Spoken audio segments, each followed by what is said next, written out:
Hello दोस्तों, कैसे हो आप सभी। दोस्तों आज हम देखेंगे बीपीएससी का प्रैक्टिस सेट, जो कि आपका 67 बीपीएससी का प्रैक्टिस सेट होने वाला है। यह आपका एडुटेरिया का प्रैक्टिस सेट होने वाला है, जो कि आपका सेट नंबर हम 1 देखेंगे। और यह आपका वॉल्यूम 2 आपका प्रैक्टिस सेट निकाला गया है, जो कि आपका न्यू प्रैक्टिस सेट है। तो इसको आप शुरू से अंत तक देखिएगा, सभी क्वेश्चन आपके लिए इंपॉर्टेंट बन जाता है। देखिए, आप सभी को पता ही होगा कि आपका एडमिट कार्ड जारी हो चुका है, तो टाइम बहुत कम है। रिवीजन आप ज़्यादा करते रहिए, ताकि आपका जो स्कोर है अच्छा से अच्छा इसका एग्ज़ाम में आप बेहतर से बेहतर कर पाएँ। देखिए, इसका पीडीएफ जो है मैं टेलीग्राम पे दे दूंगा। टेलीग्राम ग्रुप को आप ज्वाइन कर लीजिएगा, और डिस्क्रिप्शन में लिंक मिल जाएगा टेलीग्राम ग्रुप का। अगर आप वहाँ से ज्वाइन नहीं हो पाते हैं तो टेलीग्राम पे सर्च मार लीजिएगा जीके विद सूरज, वहाँ से आप जा के ज्वाइन हो सकते हैं। तो चलिए, आज का पहला प्रश्न क्या है देख लेते हैं। चलिए, एक क्वेश्चन को अच्छे से देखिएगा, ताकि आपको सभी क्वेश्चन अच्छे से याद हो पाए। ठीक है, पहला प्रश्न क्या है कि निम्न में से सत्य कथन का चुनाव करके बताएं, यानी इनमें से कौन सा कथन जो है आपका सही है। तो सही की अगर हम बात करेंगे तो 8 डिग्री जो चैनल है आपका मालदीव को मिनिकॉय से अलग करता है, जो कि सही है। 9 डिग्री चैनल मिनिकॉय को लक्षद्वीप से अलग करता है, जो कि सही है। पाक जल संधि जो श्रीलंका को जाफना प्रायद्वीप से अलग करती है। तो इस प्रकार से जो आंसर है आपका सी हो जाएगा। 1, 2, 3 यहाँ पे सही हो जाएगा। अब आते हैं क्वेश्चन नंबर 2 पे। बोल रहा है कि भारतीय हिमालय जो कि भारतीय क्षेत्र की सबसे ऊंची चोटी कौन सी है। तो सबसे ऊंची चोटी की अगर हम बात करेंगे तो आपका हो जाएगा ऑप्शन डी, कंचनजंगा हो जाएगा। डी इसका सही आंसर हो जाएगा। और अगर इसी को हम K2 भी बोलते हैं, और इसका ऊंचाई याद रखेंगे आप सब लोग, 8611 मीटर इसका ऊंचाई है। अगला प्रश्न है कि भारत वन स्थिति रिपोर्ट 2021 के अनुसार भारत में कुल वनावरण जो है आपका वृक्ष आवरण देश के कुल भौगोलिक क्षेत्र का कितना प्रतिशत है। कितना प्रतिशत है, तो आपका हो जाएगा 24.62%, यानी ऑप्शन सी इसका सही आंसर हो जाएगा। नेक्स्ट प्रश्न है कि निम्न में से कौन ब्रह्मपुत्र की सहायक नदी नहीं है। ब्रह्मपुत्र की सहायक नदी नहीं है, तो इसका आंसर हो जाएगा आपका ऑप्शन डी, भवानी। देखिए, भवानी की अगर हम बात करेंगे तो भवानी जो है आपका कावेरी नदी की सहायक नदी है। कावेरी के है आपका भवानी। ठीक है, तो आप याद रखेंगे।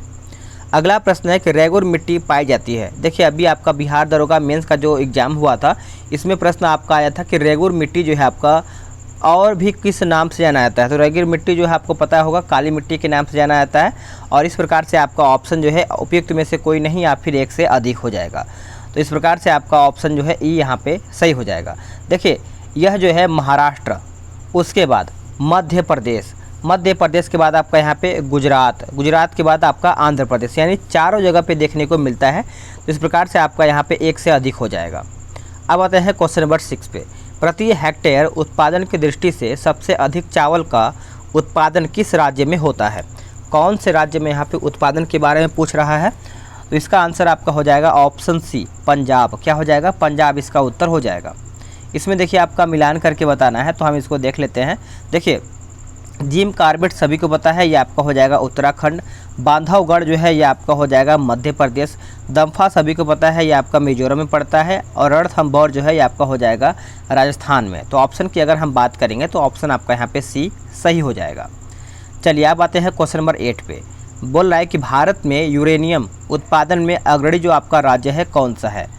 तो अग्रणी राज्य आपका हो जाएगा ऑप्शन ए हो जाएगा झारखंड। क्या हो जाएगा, झारखंड इसका सही उत्तर हो जाएगा। यह आपका देखा जाए तो 80% यूरेनियम जो है झारखंड उत्पादन करता है। 80% बहुत ज़्यादा हो गया भारत में, तो आप इसको अच्छे से याद रखेंगे। अगला प्रश्न है कि भारत में सर्वाधिक वर्षा निम्न में से किस या फिर किन क्षेत्रों में होती है। तो इसका आंसर आपका हो जाएगा ऑप्शन ए, यानी पश्चिमी घाट, हिमालय क्षेत्र तथा मेघालय हो जाएगा। ए इसका सही आंसर हो जाएगा। नेक्स्ट प्रश्न है क्वेश्चन नंबर 10। बोल रहा है कि जनजातीय और क्षेत्र के देश के बारे में आपको मिलान करके बताना है। तो चलिए हम देख लेते हैं। देखिए, इसमें हम बात करेंगे तो इसमें आपका बोला है कि कौन सुमेलित नहीं है, यानी गलत कौन सा है। तो गलत आपका जो है एनू जो है आपका दक्षिण कोरिया, यही आपका गलत हो जाएगा।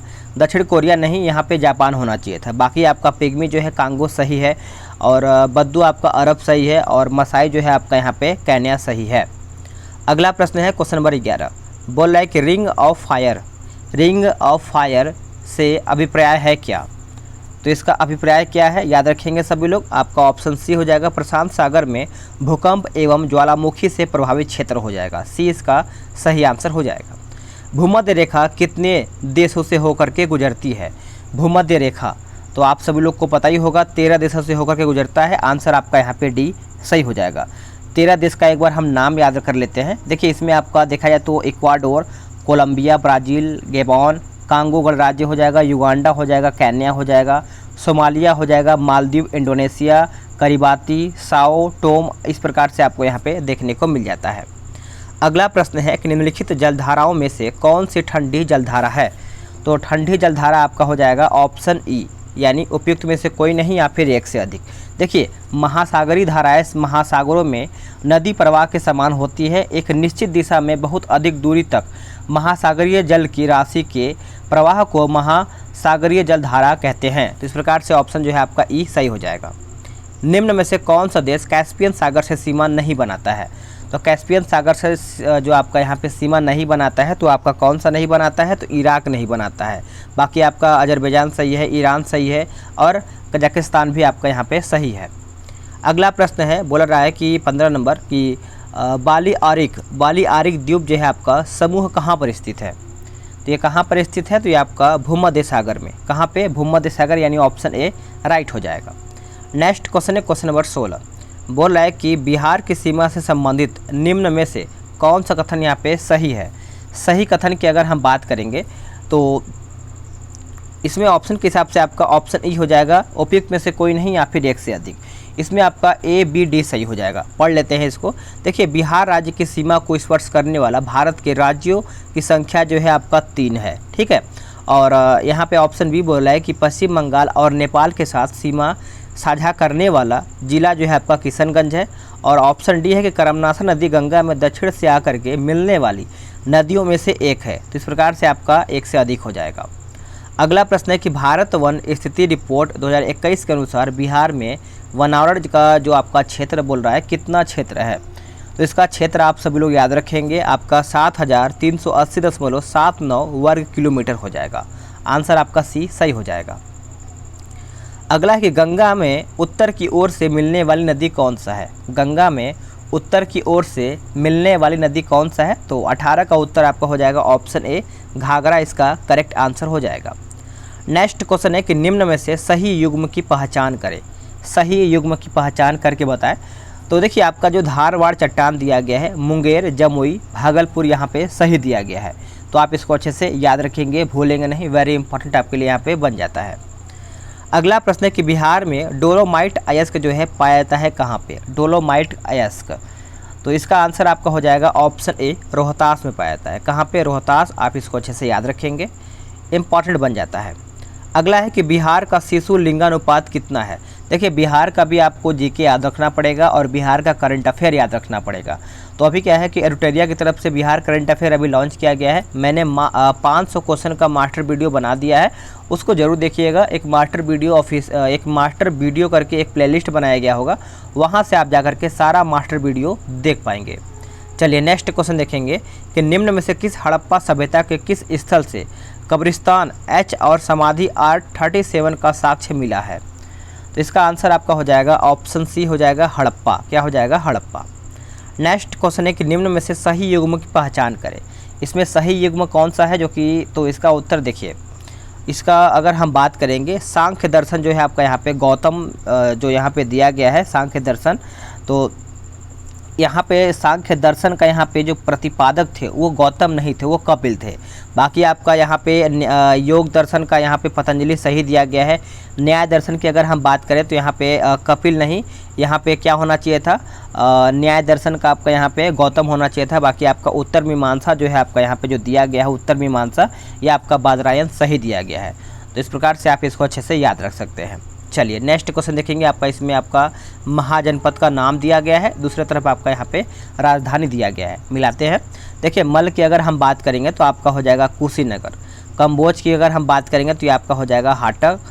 और अस्मक जो है आपका हो जाएगा किसमें? पाटन में हो जाएगा। पांचाल जो है आपका हो जाएगा अहिछत्र हो जाएगा। मगध आपका हो जाएगा गिरिब्रज में हो जाएगा। तो इस प्रकार से ऑप्शन की अगर हम बात करेंगे तो ये आपका बी सही हो जाएगा। नेक्स्ट क्वेश्चन है क्वेश्चन नंबर 25। बोल रहा है कि गौतम बुद्ध द्वारा बौद्ध धर्म में दीक्षित किया जाने वाला अंतिम व्यक्ति निम्नलिखित में से कौन था? तो अंतिम व्यक्ति की अगर हम बात करेंगे तो आपका हो जाएगा ऑप्शन डी, सुभद्र हो जाएगा, जो कि ऑप्शन आपका डी सही हो जाएगा। कौटिल्य के अर्थशास्त्र में वर्णित साप्तांग सिद्धांत में निम्न में से किसकी व्याख्या नहीं है? तो किसकी व्याख्या नहीं है? तो आपका श्रेष्ठ की जो है व्याख्या नहीं है, बाकी आपका राजा का है, दुर्ग का है, कोष का है, ये सब आपको देखने को मिलता है। अगला प्रश्न है कि हिजरी संवत आरंभ हुआ था। जो हिजरी संवत है ये आपका पैगंबर साहब के मक्का से मदीना प्रस्थान करने के उपलक्ष्य में हिजरी संवत जो है शुरुआत किया गया था। इस प्रकार से आप इसको अच्छे से याद रख सकते हैं, इंपॉर्टेंट आपके लिए बन जाता है। ठीक है, तो चलिए नेक्स्ट क्वेश्चन देख लेते हैं। नेक्स्ट क्वेश्चन है कि मध्यकालीन शासक बलबन के समय बंगाल में हुए विद्रोह को किसने दबाया था? बंगाल में हुए विद्रोह को किसने दबाया था? तो ये आपका हो जाएगा मुकुद्दीन हो जाएगा, जो कि ऑप्शन आपका सी सही हो जाएगा। अगला है कि जफर खां जो मंगोलों के खिलाफ लड़ते हुए मृत्यु को प्राप्त हुआ था, निम्न में से किसके सेनापति थे? तो इसका आंसर आपका हो जाएगा ऑप्शन सी हो जाएगा, अलाउद्दीन खिलजी का। किसका? अलाउद्दीन खिलजी का। नेक्स्ट क्वेश्चन है कि कबीर निम्न में से किसके शिष्य थे? सभी को पता है कबीर जो थे रामानंद के शिष्य थे, तो ऑप्शन आपका यहाँ पे भी सही हो जाएगा। नेक्स्ट क्वेश्चन आपका यहाँ पे बोल रहा है कि निम्न में से कौन अकबर के दरबारी चित्रकार थे? नीचे दिए कूट से सही उत्तर चुनिए। तो इसका उत्तर देखा जाए तो आपका ऑप्शन के हिसाब से आपका ई यहाँ पे दिया गया है। देखिए, अगर हम बात करेंगे यहाँ पे हम अकबर के समय जो चित्रकार थे आपका दसवंत था। कौन? दसवंत। उसके बाद आपका यहाँ पे देखा जाए तो बसावन था। बसावन के बाद आपका यहाँ पे केशव लाल था, मुकुंद था और अब्दुल समद था। तो इस प्रकार से आपका यहाँ पे अब्दुल समद यहाँ पे दिया गया है। तो इस प्रकार से आप इसको अच्छे से याद रख सकते हैं। ठीक है, तो चलिए आगे देख लेते हैं। अगला प्रश्न आपका यहाँ पे क्या बोल रहा है? देखिए, अगला प्रश्न आपका यहाँ पे बोल रहा है कि तथाकथित प्रथम स्वतंत्रता संग्राम न प्रथम न राष्ट्रीय न ही स्वतंत्रता संग्राम था। उपरोक्त कथन 1857 के विद्रोह के संदर्भ में किसने कहा था? तो ये किसके द्वारा कहा गया था? तो ये आपका R.C. मजूमदार के द्वारा कहा गया था। सी इसका सही आंसर हो जाएगा। नेक्स्ट क्वेश्चन कि पोर्टो नोवा का युद्ध निम्न में से किन के बीच लड़ा गया था? पोर्टो नोवा, तो ये जो लड़ा गया था आपका हैदर अली और पॉपहोम के द्वारा ये लड़ा गया था। डी इसका सही उत्तर हो जाएगा। आगे देखेंगे कि भारतीय प्रेस का मुक्तिदाता कहाँ पे, यानी भारतीय प्रेस का मुक्तिदाता कहा गया है किसको? तो ये आपका चार्ल्स मैटकॉप को कहा गया है। आंसर आपका ए सही हो जाएगा। नेक्स्ट क्वेश्चन है कि बिहार में 1857 के विद्रोह का नेतृत्व जो है किसने किया था? तो ये किसके द्वारा किया गया था? तो आप सब लोग को याद ही होगा, जो कि कुंवर सिंह थे। आंसर आपका ए सही हो जाएगा। बाकी आपका जो यहाँ पे दिया गया है तो आप इसको याद रखिएगा, इंपॉर्टेंट आपके लिए बन जाता है। नेक्स्ट क्वेश्चन है 36 नंबर, बोल रहा है कि निम्नलिखित में से किस आंदोलन के दौरान प्रथम बार वंदे मातरम का व्यापक स्तर पर प्रयोग किया गया था? वंदे मातरम, तो ये आपका किया गया था स्वदेशी आंदोलन के दौरान, जो कि ऑप्शन आपका यहाँ पे सी सही हो जाएगा। नेक्स्ट क्वेश्चन है कि राजा राम मोहन राय को कहा जाता है क्या? देखिए, राजा राम मोहन राय की अगर हम बात करेंगे तो इनको भारतीय पुनर्जागरण का पिता कहा जाता है। भारतीय पुनर्जागरण का पिता कहा जाता है और भारतीय राष्ट्रवाद का पैगंबर भी कहा जाता है। तो इस प्रकार से ऑप्शन आपका ई हो जाएगा। उपयुक्त में से एक से अधिक इसका उत्तर होगा। ठीक है, आगे देखेंगे सत्यशोधक समाज की जो स्थापना है किसने किया था? सत्यशोधक समाज, तो इसका आंसर याद रखेंगे सभी लोग, दलित और निम्न जाति के लोगों के कल्याण हेतु किया गया था। ऑप्शन आपका यहाँ पे बी हो जाएगा। वैसे अगर हम बात करेंगे सत्यशोधक समाज के बारे में तो ये आपका ज्योतिबा फूले के द्वारा ये किया गया था। तो यहाँ पे ऑप्शन के हिसाब से आपका यहाँ पे बी हो जाएगा, लेकिन ज्योतिबा फूले आप सब लोग याद रखेंगे। नेक्स्ट क्वेश्चन है कि निम्न में से कौन सा कथन यहाँ पे सही है? तो सही कथन बताइए कौन सा है? तो ऑप्शन के हिसाब से आपका उपयुक्त में से कोई नहीं या फिर एक से अधिक हो जाएगा। देखिए, कांग्रेस के प्रथम महिला अध्यक्ष की अगर हम बात करेंगे तो एनी बेसेंट है, सरोजिनी नायडू नहीं। बाकी आपका यहाँ पे जो दिया गया है कि प्रथम भारतीय महिला जो कांग्रेस के अध्यक्ष बनी थी वो कौन थी? बताइए, सरोजिनी नायडू थी। तो आप इस पॉइंट को अच्छे से याद रखेंगे। चलिए नेक्स्ट क्वेश्चन देखेंगे, आपका क्वेश्चन नंबर 40 मिलान करके बताना है। तो अगर हम बात करेंगे इसमें देखिए क्षेत्रीय दिया गया है, दूसरी तरफ आपका नेतृत्वकर्ता दिया गया है। अगर हम दिल्ली की बात करेंगे तो आपका हैदर राजा हो जाएगा। मद्रास की अगर हम बात करेंगे तो आपका चिदम्बरम पिल्लई हो जाएगा। पुणे अगर हम देखें तो आपका बाल गंगाधर तिलक। पंजाब आपका लाला लाजपत राय हो जाएगा। तो आप इसको अच्छे से याद रखेंगे। अगला आपका बोल रहा है कि नीचे दिए गए घटनाक्रमों पर विचार कीजिए तथा नीचे दिए गए कूट का प्रयोग कर उन्हें कालानुक्रम में व्यवस्थित करके बताएं। तो ऑप्शन आप सब लोग देख लीजिए ताकि आप आंसर अच्छे से कर पाएँ। तो देखिए इसका आंसर आपका हो जाएगा ऑप्शन सी, यानी बंगाल विभाजन हुआ था। कब हुआ था? तो ये आपका 1905 में हुआ था। ठीक है, उसके बाद आपका यहाँ पे हुआ था मुस्लिम लीग का गठन हुआ था। तो देखिए मुस्लिम लीग का जो गठन हुआ था ये आपका 1906 में हुआ था। ठीक है, उसके बाद हम बात करेंगे कांग्रेस का विभाजन, सभी को पता है ये आपका 1907 में हुआ था। और दिल्ली से कलकत्ता राजधानी जो हस्तांतरण हुआ था ये आपका हुआ था, आप सब लोग याद रखेंगे, 1911 में हुआ था। तो चारों को आप याद रख सकते हैं क्योंकि अगर आपको याद रहेगा तो आप सीरियल अच्छे से बना पाएंगे। अगला कि इंडिपेंडेंस लेबर पार्टी की स्थापना निम्न में से किसने किया था? तो ये किसके द्वारा किया गया था इंडिपेंडेंस लेबर पार्टी? तो ये आपका किया गया था BR अम्बेडकर यानी भीमराव अम्बेडकर के द्वारा किया गया था और ये आपका 1936 में किया गया था। तो आप इसको अच्छे से याद रखेंगे। नेक्स्ट क्वेश्चन है आपका 43, निम्न में से कौन सी संस्था श्याम जी कृष्ण वर्मा द्वारा लंदन में स्थापित किया गया था? तो ये किया गया था आपका इंडिया हाउस। कौन सा किया गया था? इंडिया हाउस किया गया था, जो कि 1905 में किया गया था। कब किया गया था? 1905 में। अगला कि राम प्रसाद बिस्मिल और अशफाक उल्लाह खां को फांसी किस षड्यंत्र केस के तहत दी गई थी? तो ये किसके द्वारा दिया गया था, यानी किस केस के द्वारा ये दिया गया? तो आपका हो जाएगा काकोरी षड्यंत्र केस, यानी ऑप्शन सी इसका सही आंसर हो जाएगा। ये कब हुआ था? तो ये आपका अगस्त में हुआ था, जो कि 1925 में हुआ था और ये अगस्त महीने में हुआ था। तो आप इसको अच्छे से याद रखिएगा। चलिए नेक्स्ट क्वेश्चन देखेंगे आपका 45, निम्न में से किसने कहा था कि विदेशी वस्त्रों की बर्बादी ही उसके साथ सर्वोत्तम व्यवहार है? तो ये किसने कहा था बताइएगा? तो ये कहा था आपका महात्मा गांधी जी के द्वारा, यानी ऑप्शन आपका सी सही हो जाएगा। नेक्स्ट क्वेश्चन है कि महात्मा गांधी ने कैसर ए हिंद की उपाधि लौटाई थी, किसके समय या फिर किसके कारण? तो इसका आंसर आपका हो जाएगा असहयोग आंदोलन के समय, यानी ऑप्शन जो सी इसका सही उत्तर हो जाएगा। तो चलिए नेक्स्ट क्वेश्चन देख लेते हैं। नेक्स्ट क्वेश्चन है कि बिहार की यात्रा करने वाला प्रथम अंग्रेज कौन था? देखिए बिहार की यात्रा जो करने वाला ये आपका था रॉल्फ फिच। रॉल्फ फिच हो जाएगा, सी इसका उत्तर हो जाएगा। इसमें आपका समाचार पत्र दिया गया है, दूसरी तरफ आपका यहाँ पे संपादक दिया गया है। बोल रहा है कि सही युग्म की पहचान करें। तो सही युग्म की अगर हम बात करेंगे तो जो आपका प्रताप दिया गया है गणेश शंकर विद्यार्थी, ये आपका सही दिया गया है। तो आप इसको अच्छे से याद रखिएगा। चलिए नेक्स्ट क्वेश्चन देखेंगे कि पटना में रामकृष्ण सोसाइटी की स्थापना किसने किया था? पटना की अगर हम बात करेंगे तो आपका बाबा ठाकुर दास हो जाएगा। ऑप्शन के हिसाब से अगर हम देखें तो आपका सी इसका उत्तर हो जाएगा। देखिए बाबा ठाकुर दास जी ने पटना में रामकृष्ण सोसाइटी की स्थापना किया था। नेक्स्ट प्रश्न है कि बिहार को एक अलग स्वतंत्र राज्य के रूप में स्थापित करने में महत्वपूर्ण भूमिका निभाई थी किसने? ये किसके द्वारा निभाया गया था? तो देखिए ऑप्शन के हिसाब से देखें तो आपका ऑप्शन ई हो जाएगा। बिहार को एक अलग स्वतंत्र राज्य के रूप में स्थापित करने में डॉक्टर सच्चिदानंद सिन्हा थे, उसके बाद आपका महेश नारायण भी थे। तो ऑप्शन के हिसाब से आपका यहाँ पे एक से अधिक हो जाएगा।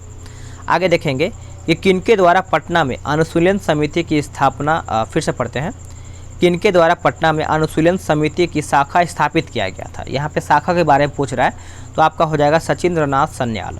सचिंद्रनाथ सन्याल इसका सही आंसर हो जाएगा। आर्थिक समीक्षा 2021-22 में प्रस्तुत आंकड़ों के अनुसार किस राज्य या फिर केंद्र शासित प्रदेश के सकल राज्य मूल्यवर्धन में सेवा क्षेत्र का सर्वाधिक योगदान है? तो योगदान के बारे में पूछ रहा है, तो ये आपका हो जाएगा ऑप्शन डी चंडीगढ़। क्या हो जाएगा? चंडीगढ़ इसका उत्तर हो जाएगा। वर्तमान में राष्ट्रीय आय की गणना हेतु आधार वर्ष क्या है? तो इसका उत्तर आपका हो जाएगा ऑप्शन सी 2011-12, यानी 11 से 12 हो जाएगा, सी इसका उत्तर हो जाएगा। अगला है कि इंदिरा गांधी आवास योजना की शुरुआत किस पंचवर्षीय योजना में हुआ था? कौन से पंचवर्षीय योजना में हुआ था? तो ये आपका 7वीं पंचवर्षीय योजना में हुआ था। और ये इसका कार्यकाल अगर हम बात करेंगे तो ये आपका 7वीं यानी 1985 से 90 के बीच में हुआ था। तो आप इसको याद रखेंगे। चतुर्थ पंचवर्षीय योजना किस मॉडल पर आधारित है? तो इस प्रकार से आपका प्रश्न आता है। पंचवर्षीय योजना को 12 पंचवर्षीय योजना को आपको अच्छे से देखना है। इसका विषय क्या था, इसका आंकड़ा कितना था और ये किस मॉडल पर आधारित है। तो सभी को अगर आप देख लेंगे तो अगर कहीं से भी प्रश्न आपका आएगा पंचवर्षीय से तो आप अच्छे से टिक कर पाएंगे। ये आपका गार्डगिल हो जाएगा, ऑप्शन आपका डी हो जाएगा। निम्न में से सही चयन करके बताएं। इसमें से सही चयन की अगर हम बात करेंगे तो आपका उपयुक्त में से कोई नहीं या फिर एक से अधिक हो जाएगा। देखिए एल के झा समिति जो है आपका यहाँ पे हो जाएगा प्रत्यक्ष कर, जो कि सही है। रेखा समिति की अगर हम बात करेंगे तो ये आपका अप्रत्यक्ष कर, जो कि सही है। कैलकर समिति आपका करों में वृद्धि जो है आपका, ये भी सही है। और सुखमय चक्रवर्ती समिति जो है आपका यहाँ पे मौद्रिक प्रणाली पर पुनर्विचार, तो ये आपका चारों ऑप्शन जो है आपका सही, यानी एक से अधिक हो जाएगा। गरीबी के दुष्कर्म के सिद्धांत का प्रतिपादन किसने किया था? तो ये किसके द्वारा किया गया था? तो प्रोफेसर रैगनर नक्सरे हो जाएगा, ऑप्शन आपका बी सही हो जाएगा।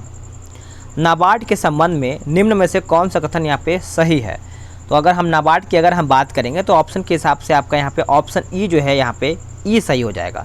देखिए नाबार्ड जो है आपका कृषि एवं ग्रामीण विकास के क्षेत्र में वित्त उपलब्ध कराने में वाली सर्वोच्च संस्था है, जो कि सही है। इसकी स्थापना जो है आपका शिवरामन समिति के अनुशंसा या फिर समिति पर किया गया था, ये भी आपका सही है। तो आप इसको अच्छे से याद रख सकते हैं, भूलिएगा नहीं, इंपॉर्टेंट बन जाता है। अगला प्रश्न है, देख लेते हैं कि एक देश एक राशन कार्ड योजना को पायलट प्रोजेक्ट के रूप में कौन से राज्यों में लागू किया गया था? तो ये आपका लागू किया गया था आंध्र प्रदेश व तेलंगाना। अगला है, ग्रामीण क्षेत्रों में सस्ते एलईडी बल्ब प्रदान करने के लिए केंद्र सरकार ने किस योजना की शुरुआत किया है? तो ये आपका हो जाएगा ग्राम उजाला योजना, ग्राम उजाला योजना। निम्न में से कौन सा देश संघाई सहयोग संगठन यानी SCO का सदस्य नहीं है? इसका उत्तर आपका हो जाएगा अफगानिस्तान। क्या हो जाएगा? अफगानिस्तान। नेक्स्ट प्रश्न है कि भारत के मूल संविधान में राज्यसभा सदस्यों के लिए कार्यकाल निर्धारित किया गया था कितना वर्ष? तो ये कितना वर्ष किया गया था? तो ऑप्शन के हिसाब से आपका यहाँ पे ई हो जाएगा। देखिए भारतीय मूल संविधान में राज्यसभा के सदस्यों के लिए कोई जो इसका अवधि है निर्धारित नहीं किया गया है, ठीक है। तो आप इसको अच्छे से याद रखिएगा। आगे देखेंगे अगला प्रश्न क्या है। अगला प्रश्न है कि भारतीय संविधान के अनुच्छेद 108 के तहत राष्ट्रपति के द्वारा संयुक्त अधिवेशन निम्न में से किस विधेयक के संदर्भ में बुलाया जा सकता है? तो इसका उत्तर आपका हो जाएगा ऑप्शन, क्या हो जाएगा? ऑप्शन के हिसाब से आपका हो जाएगा ऑप्शन ई हो जाएगा 63 का। देखिए अनुच्छेद 108 के तहत राष्ट्रपति को दोनों सदनों में गतिरोध होने की स्थिति में संयुक्त अधिवेशन बुलाने का अधिकार है, जिसकी अध्यक्षता जो है लोकसभा अध्यक्ष के द्वारा किया जाता है। किसी भी हाल में धन विधेयक और संविधान संशोधन विधेयक के संदर्भ में संयुक्त अधिवेशन नहीं बुलाया जा सकता है। तो आप इसको अच्छे से याद रखेंगे। अगला प्रश्न आपका यहाँ पे बोल रहा है कि इनमें से कौन सा कथन यहाँ पे सही है, यानी सत्य कौन सा है?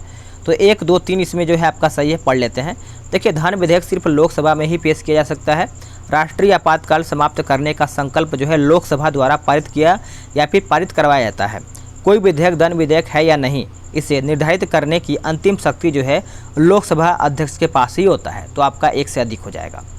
अगला प्रश्न क्या है कि संविधान निम्न में से किसके शोषण के विरुद्ध अधिकार स्वीकृत करता है? तो इसका आंसर क्या होगा? देखिए बच्चों के हो जाएगा, उसके बाद आपका स्त्रियों का हो जाएगा, फिर आपका जनजातियों के लिए हो जाएगा। तो ऑप्शन जो है आपका यहाँ पे सी सही हो जाएगा। अगला प्रश्न है कि निम्नलिखित में से मौलिक अधिकार के संदर्भ में सत्य कथन का चयन करके बताएं। तो सत्य कथन की अगर हम बात करेंगे 66 नंबर, तो ये आपका हो जाएगा ये वाद योग्य है। तो यही आपका यहाँ पे सत्य हो जाएगा, यानी ऑप्शन डी इसका सही हो जाएगा। अगला प्रश्न आपका है कि पंचायती राज व्यवस्था में शासन प्रणाली की संरचना क्या है? शासन प्रणाली की संरचना की अगर हम बात करेंगे तो ग्राम, खंड, जिला और राज्य स्तर पर स्थानीय स्वशासन की चतुस्तरीय संरचना है। तो ऑप्शन के हिसाब से आपका डी जो है सही हो जाएगा। अगला प्रश्न आपका बोल रहा है कि राज्यपाल एवं राष्ट्रपति की क्षमादान की शक्ति के संदर्भ में निम्न में से कौन सा कथन सही है? तो सही आपका हो जाएगा ऑप्शन ई हो जाएगा। देखिए अनुच्छेद 161 में राज्यपाल को क्षमादान की शक्ति प्रदान किया गया है, जिसके अंतर्गत सिर्फ सैन्य न्यायालय की सजा और मृत्युदंड की क्षमा को छोड़ करके, याद रखिएगा मृत्युदंड की जो क्षमा होता है उसको छोड़ करके लगभग सभी प्रकार की जो क्षमादान की शक्ति उसके पास देखने को मिलता है। आगे देखेंगे, इसमें आपका मिलान करके बताना है। तो चलिए इसको फटाफट हम देख लेते हैं और कौन क्या किस तरीके से मैच करेगा। देखिए ग्राम पंचायत का गठन जो है आपको पता है अनुच्छेद ये आपका 40 में किया गया है। समान नागरिक संहिता जो है ये आपका अनुच्छेद 44 में किया गया है। उसके बाद जो आपका कृषि एवं पशुपालन जो है आपका अनुच्छेद 48। न्यायपालिका व कार्यपालिका का जो पृथक्करण है सभी को पता है, ये आपका अनुच्छेद 50 में है। अंतर्राष्ट्रीय शांति का जो विकास है ये आपका अनुच्छेद 51 में किया गया है। तो ऑप्शन जो है आपका यहाँ पे बी सही हो जाएगा। अगला प्रश्न क्या है कि 1946 में गठित अंतरिम सरकार में कार्यपालिका परिषद के उपसभापति कौन थे? तो ये आपका हो जाएगा जवाहरलाल नेहरू। नेक्स्ट प्रश्न क्या है देख लेते हैं। बोला गया कि सर्वोच्च न्यायालय अपने मूल क्षेत्राधिकार के अंतर्गत किन विषयों की सुनवाई कर सकता है? तो 71 का आंसर आपका हो जाएगा ऑप्शन डी, ऐसे विवाद जिनमें एक तरफ भारत सरकार हो तथा दूसरी तरफ एक या एक से अधिक राज्यों की सरकारें हैं। तो ऑप्शन के हिसाब से आपका डी सही हो जाएगा। अगला प्रश्न है कि निम्न में से कौन संख्यात्मक रूप से बिहार की सबसे बड़ी अनुसूचित जनजाति है? तो इसका उत्तर आपका हो जाएगा ऑप्शन बी, संथाल। क्या हो जाएगा? संथाल। 2011 की जनगणना के अनुसार बिहार का न्यूनतम महिला साक्षरता वाला जिला कौन सा है? तो ये आपका हो जाएगा ऑप्शन डी, सहरसा। नेक्स्ट प्रश्न है कि जनगणना 2011 के अनुसार बिहार की 10 की वृद्धि दर क्या है? तो 10 की वृद्धि दर की अगर हम बात करेंगे तो 25.4%, यानी ऑप्शन बी। नेक्स्ट प्रश्न है कि जनगणना 2011 के अनुसार सर्वाधिक जनसंख्या घनत्व वाला जिला कौन सा है? तो ये आपका हो जाएगा ऑप्शन सी, शिवहर। क्या हो जाएगा? शिवहर। 1937 ईस्वी के चुनाव में मुस्लिम लीग के टिकट पर कितने मुस्लिम सदस्य बिहार राज्य की विधानसभा में चुने गए थे? तो इसका उत्तर आपका हो जाएगा ऑप्शन डी, 3 हो जाएगा। क्या हो जाएगा? 3, इसको याद रखेंगे। बिहार का वित्तीय वर्ष 2022 से 23 कुल व्यय, जो आपका कुल व्यय बजट है, अनुमान कितना लगाया गया है? तो अगर हम अनुमान की अगर हम बात करेंगे तो इसमें आपका यहाँ पे जो ऑप्शन दिया गया है बी, यहाँ पे सही दिया गया है। तो आप इसको अच्छे से याद रख सकते हैं। 2,37,691.19 करोड़ रुपया। अगला प्रश्न है कि बिहार बजट 2022-23 के अनुसार वित्तीय वर्ष 22-23 में राज्य का कुल पूंजीगत व्यय कुल व्यय का कितना प्रतिशत अनुमानित है? तो कितना प्रतिशत अनुमानित है? तो आपका 19.24% हो जाएगा। ऑप्शन आपका बी सही हो जाएगा। बिहार सरकार के द्वारा हाल ही में अश्विन पोर्टल शुरू किया गया है, जो संबंधित है किससे? तो ये जो संबंधित है आपका आशा कार्यकर्ताओं से संबंधित है। ऑप्शन आपका 79 का सी सही हो जाएगा। हाल ही में भारतीय अंतरिक्ष अनुसंधान संगठन और मैप माई इंडिया द्वारा लॉन्च किए गए स्वदेशी भू स्थानिक पोर्टल का नाम क्या है? इसका नाम जो रखा गया है आपका भुवन नाम रखा गया है। क्या नाम रखा गया है? भुवन।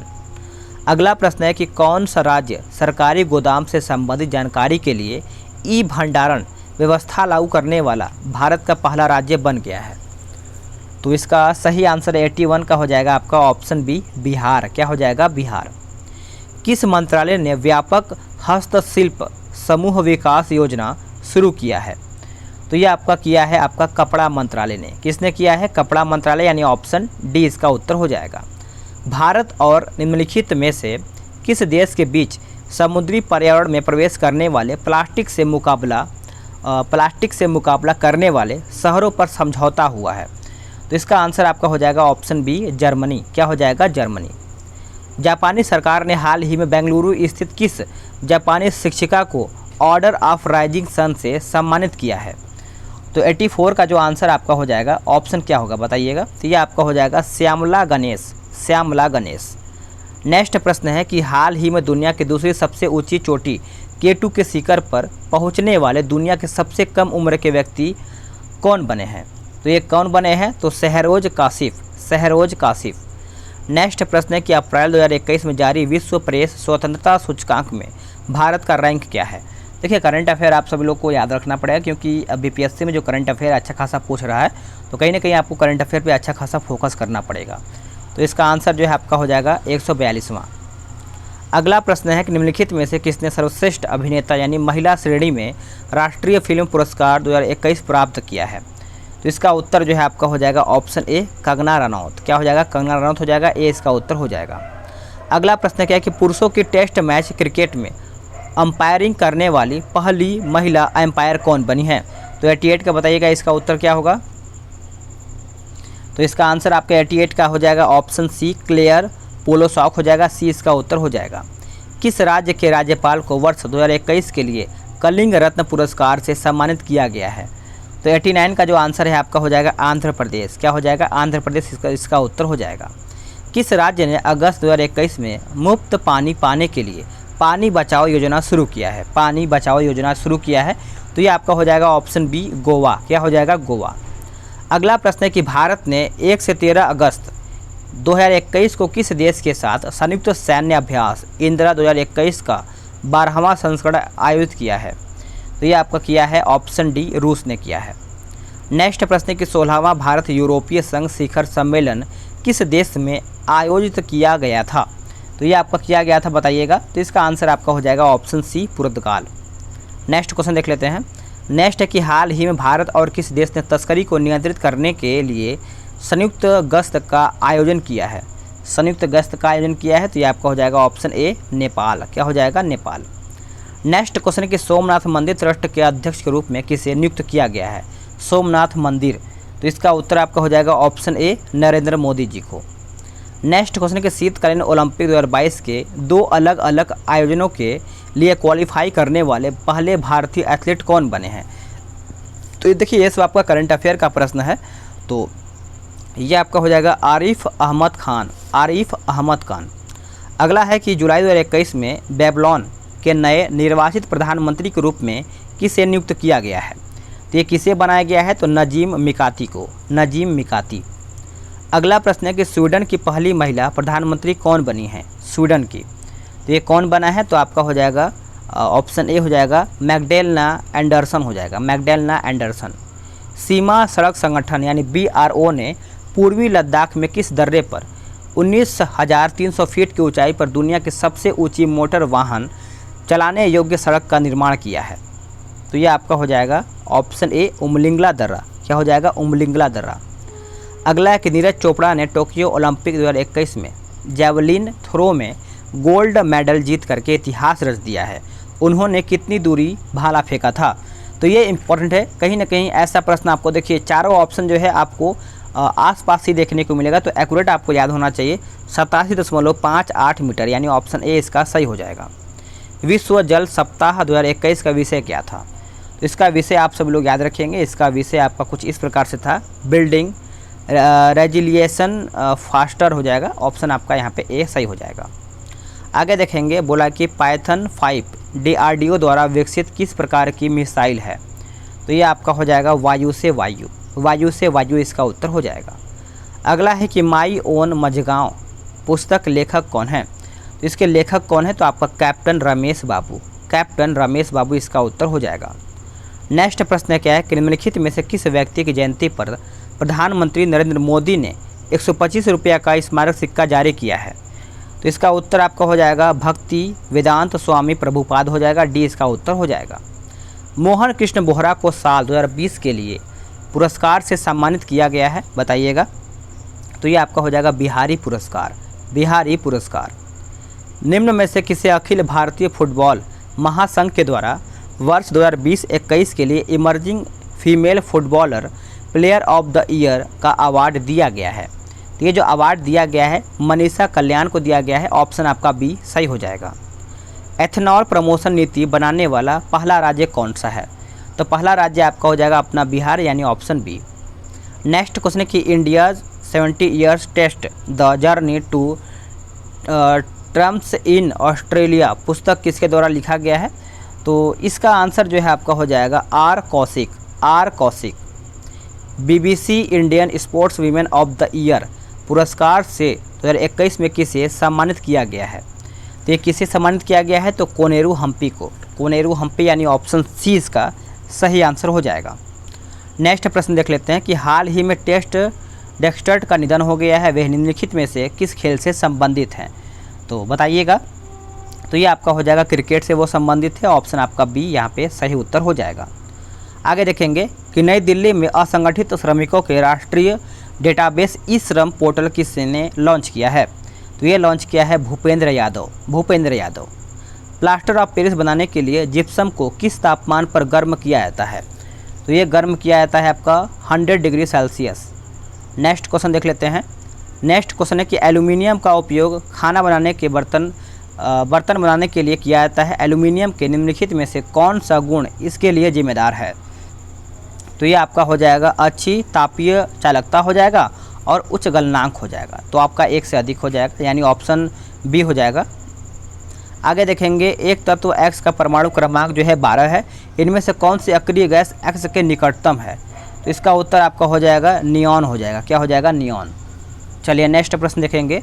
अगला प्रश्न है कि अमलगम एक मिश्र धातु है किसका। देखिए इसका जो देखा जाए तो आपका वैसे मिश्र धातु जिसमें मरकरी उपस्थित होता है उसे हम अमलगम कहते हैं। तो आपका ऑप्शन ई हो जाएगा, इनमें से कोई नहीं। आगे देखेंगे अगला प्रश्न क्या है कि इंसुलेटर का विद्युत प्रतिरोध होता है। तो ये आपका विद्युत प्रतिरोध होता है आपका असीम रूप से उच्च, यानी ऑप्शन डी इसका सही हो जाएगा। बिजली के बल्बों में निम्नलिखित में से कौन सी गैस भरी जाती है। तो सभी को पता है आपका ऑर्गन और नाइट्रोजन भरा जाता है, डी इसका उत्तर हो जाएगा। एक युवा व्यक्ति की सामान्य आँख के निकट और दूर बिंदु पूछ रहा है, तो ये आपका हो जाएगा 25 सेंटीमीटर और एक मतलब नज़दीक का हो जाएगा 25 और दूर का आपका हो जाएगा अनंत। चाहे जितना भी आप देख सकते हैं, जितना आपका अच्छा आँख रहेगा उतना दूरी आप देखेंगे। दोपहर के समय सूर्य सफ़ेद दिखाई देता है, ऐसा क्यों। तो इसका आंसर जो है आपका हो जाएगा ऑप्शन ए हो जाएगा, प्रकाश कम से कम प्रकीर्णन होता है। तो ऑप्शन के हिसाब से ए सही हो जाएगा। अमीबा में भोजन का पाचन होता है, तो ये आपका हो जाएगा भोजन रिक्तिका में, यानी ऑप्शन ए। नेक्स्ट क्वेश्चन है कि पाइरूवेट का कार्बन डाइऑक्साइड पानी और ऊर्जा देने के लिए विघटन होता है। तो 120 की अगर हम बात करेंगे तो ये आपका हो जाएगा माइटोकॉन्ड्रिया में। क्या हो जाएगा, माइटोकॉन्ड्रिया। हवा में ध्वनि की गति तापमान बढ़ाने पर, हवा में ध्वनि की गति तापमान बढ़ाने पर, तो ये आपका हो जाएगा ऑप्शन ए बढ़ता है। नेक्स्ट प्रश्न है कि निम्नलिखित में से कौन ऊर्जा की इकाई नहीं है। तो ये आपका हो जाएगा किलोवाट। किलोवाट जो है आपका ऊर्जा की इकाई नहीं है, बाकी आपको देखने को मिल जाता है। परमाणु की संरचना के बारे में निम्नलिखित में से कौन सा कथन यहाँ पे गलत है। तो ऑप्शन हम यहाँ पे देख लेते हैं अच्छे से इसका। तो कौन सा है, 123 है। तो आपका गलत अगर हम बात करेंगे तो एक गलत है, 4 गलत है। परमाणु एक अविभाज्य कण है, जो कि गलत है। सभी परमाणु अपनी मूल अवस्था में स्थिर होते हैं। तो ऑप्शन जो है आपका यहाँ पे ए गलत हो जाएगा। अगला प्रश्न क्या है कि यदि आप किसी संक्रमित व्यक्ति के संपर्क में आते हैं तो निम्न में से कौन आपको बीमारी कर सकता है, यानी बीमार कर सकता है। तो इसका उत्तर आपको हो जाएगा छींकने और खांसी। अगर खांसता है या फिर छींकता है तो कहीं ना कहीं जुकाम पकड़ लेता है। तो किसी गतिमान वस्तु का जड़त्व निर्भर करता है किस पर। तो ये निर्भर करता है आपका वस्तु के द्रव्यमान पर, यानी ऑप्शन ए जो है आपका केवल एक ही सही हो जाएगा। नेक्स्ट प्रश्न पे आपका मिलान करके बताना है। चलिए मिलान करते हैं। कोवैक्सीन की अगर हम बात करेंगे तो ये आपका हो जाएगा ऑप्शन 2 में। कोविशील्ड की अगर हम बात करेंगे तो ये आपका हो जाएगा ऑप्शन ए। जायोविक जो है आपका है, ये आपका हो जाएगा तीसरा और ये आपका चौथा हो जाएगा। अगला प्रश्न क्या है कि निम्नलिखित में से कौन सा पोटेशियम अल्पता से संबंध है। तो इसका उत्तर आपका हो जाएगा, बताइएगा। तो ये आपका हो जाएगा निम्न रक्तचाप हो जाएगा, ए इसका सही उत्तर हो जाएगा। अगला प्रश्न है कि रक्त में किसकी अधिकता से ब्लू बेबी सिंड्रोम नामक बीमारी होती है। तो ये आपका हो जाएगा मिथेमोल्बो एक मिनट इसको अच्छे से पढ़ते हैं हम। देखिए जो लिखा गया है आपका मिथेमोग्लोबिन हो जाएगा, ऑप्शन आपका सी सही हो जाएगा। अगला कि लैंगिक जनन से अनुवांशिक विचरण कैसे होता है। तो इसका आंसर जो है आपका हो जाएगा ऑप्शन डी 1, 2, 3, यानी सभी हो जाएगा। जीन के सम्मिश्रण से, क्रोमोसोम से बदलाव से, जीन के मिश्रण। अगला प्रश्न क्या है कि डायनासोर थे क्या। देखिए डायनासोर जो थे वो आपका मोसोजोइक सरीसृप थे, यानी ऑप्शन आपका बी सही हो जाएगा। 2 तंत्रिका कोशिकाओं के मध्य खाली स्थान को क्या कहते हैं। तो खाली स्थान को हम सिनेप्स कहते हैं, ऑप्शन आपका ए सही हो जाएगा। वृक्क से मूत्र की मात्रा निस्तारण किस हार्मोन द्वारा नियंत्रित होता है। ये आपका हो जाएगा एडीएच के द्वारा। निम्नलिखित को सुमेलित करके बताना है। तो चलिए मिलाते हैं। देखिए प्रकंद जो है आपका हो जाएगा अदरक, स्तंभ कंद जो है ये आपका हो जाएगा आलू, सल्क कंद जो है ये आपका हो जाएगा लहसुन, और धन कंद जो है ये आपका हो जाएगा जिमीकंद सूरत हो जाएगा। तो इस प्रकार से आप इसको मिलान कर सकते हैं। आगे देखेंगे अग्न्याशय को पाचक रस के उत्पादन के लिए उत्तेजित करने वाला हार्मोन कौन सा है। तो ये आपका हो जाएगा ऑप्शन सी सिक्रिटिन हो जाएगा। घाव को भरने में सहायक विटामिन कौन सा है। तो घाव को भरने के लिए आपको पता ही होगा विटामिन, यहाँ पे विटामिन सी हो जाएगा, यानी ऑप्शन बी। बाल यानी हेयर किस प्रोटीन का बना होता है। तो ये जो बना होता है आपका केसिन का बना होता है। एक सेकेंड, केसिन नहीं, केराटिन का बना होता है। क्या हो जाएगा, केराटिन। बाल और नाखून भी देखने को मिलता है। तो इस प्रकार से आप दोनों याद रख सकते हैं। आगे देखेंगे अगला प्रश्न क्या है कि हीमोग्लोबिन से संबंधित गलत कथन का चयन करके बताएं। हीमोग्लोबिन, तो ये आपका ऑप्शन डी जो है पहले सही पढ़ लेते हैं। यह रक्त में ऑक्सीजन का संचार करता है, सही है। यह लौह युक्त यौगिक है, सही है। यह रक्त को लाल रंग प्रदान करता है, सही है। लेकिन कुछ रोगों की प्रतिरक्षात्मक यानी प्रतिरक्षा प्रदान करता है, यही आपका गलत हो जाएगा। ठीक है, चलिए आगे देख लेते हैं। अगला है कि निम्नलिखित में से किसमें लिंग गुणसूत्र नहीं होते हैं? ये आपका हो जाएगा ऑप्शन बी, छिपकली में। अगला है कि आलू में ब्लैक हार्ट का कारण क्या है? तो ये आपका हो जाएगा ऑक्सीजन की कमी, ऑक्सीजन की कमी। परमाणु जिनमें प्रोटॉनों की संख्या समान परंतु न्यूट्रॉनों की संख्या भिन्न भिन्न रहती है, वह क्या कहलाते हैं? तो याद रखेंगे समस्थानिक, समस्थानिक यानी ऑप्शन ए। नेक्स्ट क्वेश्चन है आपका मैथ का है, तो आप सभी लोग पीडीएफ डाउनलोड कर लीजिएगा। मैं टेलीग्राम पे आपको ऑलरेडी पीडीएफ दे दूंगा, तो वहाँ से आप मैथ का आप बना लेंगे। इसका एक्सप्लेनेशन भी देखने को मिलेगा, तो वहाँ से आप अच्छे से बना सकते हैं। वीडियो कैसा लगा है कमेंट करके बताइएगा। और इस वीडियो में कोई और मतलब एक होता है ना कि बदलाव या फिर कुछ अच्छे से इसमें हो सकता है, तो आप कमेंट करके बताइएगा और अपना सुझाव जरूर दीजिएगा। मिलते हैं एक नई वीडियो में, आज के लिए इतना ही। जय हिंद, वंदे मातरम।